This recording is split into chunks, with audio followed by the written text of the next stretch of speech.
If you're watching this video, it is because you are wondering, like everyone else, what the fuck is going on with the Japanese yen. Now, the reason why you can't find a single video on this is because your favorite mentors are afraid to make a video on it. Now, they're not scared because something bad is going to happen if they make a video on it, but they are simply scared because they don't understand what they are talking about. Their entire lives are fueled by your dollars, the money that you give them by buying their courses, and in the reality, they don't even know how to trade. Well, no need for that anymore, because in this video, I'm going to be telling you exactly the situation going on with the Japanese yen to the best of my abilities. Now, before I start, I want to make it very clear, this is not financial advice, and anything I say or do in this video is simply for entertainment purposes. So if you decide to trade based on this information, that is completely at your own risk. Now, let's get right into this. Now, let's start off by getting into what really matters here. This is the Japanese currency index, a chart that shows us how strong the Japanese yen is. And you guys can see the massive drops that have happened from January 2023 all the way until July 2024. Now let's get into why this actually happened. Well, for starters, Japan has negative interest rates. Now on the other hand, the rest of the world has been aggressively hiking rates all the way upwards to 5.5% for the US dollar. Now there's two main takeaways from this. One, it means that by putting money in a Japanese bank, you're not gaining interest or gaining money back. You are actually paying to have your money in there. Now, this doesn't support economical growth or spending at all. Now, the second key takeaway from this is that the Japanese yen not only is getting weaker because of their negative interest rates, but it is getting weaker in relation to other currencies across the world. Now, think about it. If you're a billion-dollar investor and you are going to trade USD JPY, and every single day there's something called the rollover, meaning where the markets transition from one day to another, and you get paid interest by holding that currency pair. Why would you want to hold the opposite end of the interest rate? Why would you want to have to pay to hold your trade instead of getting paid to hold your trade? Meaning that I could be up $0 on this trade that I'm holding, but I'm still getting paid because I'm going long or buying USD JPY, and the US dollar interest rate is higher than the Japanese yen. Now, it's not only that. I want to talk about Japanese yen bonds. The Bank of Japan has been capping the 10-year government bond yield, which technically does support the Japanese economy, but at the same time, it weakens the yen because it is artificially keeping their interest rates really low. And guys, I have a huge announcement. I'm giving away $10,000 this month. It is extremely simple. All you have to do is sign up on the broker that I'm going to link in the description, deposit minimum of $100, and then at the end of the month, I'm going to be selecting the winner based off the highest percentage gain. This is the opportunity that all you guys have been looking for to take your small amounts of capital and be able to trade at a much larger scale. So remember, sign up on the link below, deposit a minimum of $100, and whoever gains the biggest percentage amount is going to win $10,000. Now, before we hop into this next phase, I want you guys to understand two things. One, risk on assets.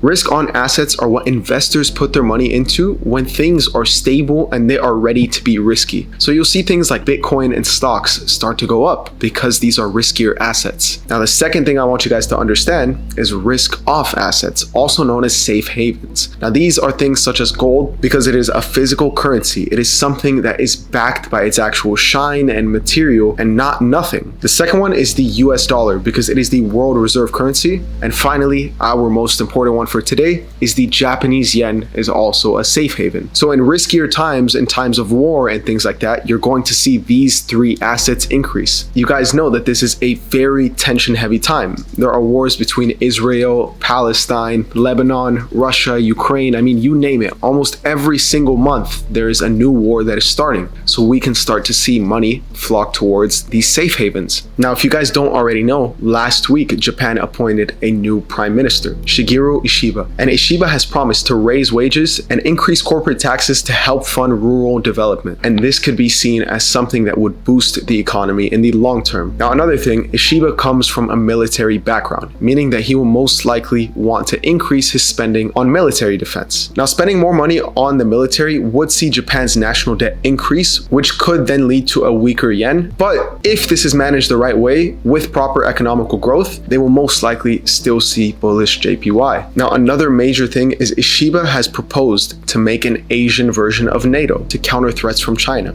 And if there are threats and tensions from China in riskier situations, safe havens tend to go up. So I believe that we could see the Japanese yen actually increase from this. So with this information being said, we have to keep a very close eye on what is going on with the JPY. JPY under this new leadership? Are we finally going to see the Bank of Japan actually pivot and increase their currency, or are we going to see them fall towards further historic lows? Due to all this information, I believe that we're finally going to see that pivot because Ishiba has promised to win back the trust of the people and grow the economy. And guys, I cannot stress how important this is. This March, I was very heavily studying the Japanese yen, and I was able to turn 9K starting capital to 332K. I also managed to get my biggest trading day to date, which was $116,000 by trading the Japanese yen. I would expect to see a lot of volatile movements and a lot of opportunities that with the right information, you can capitalize on. Super important update about the Japanese yen, guys. Today, Prime Minister Ishiba had mentioned that Japan is not in a position to start hiking their rates, which is most likely going to mean that we are going to see the bearish Japanese yen continue. And as you guys can see right here,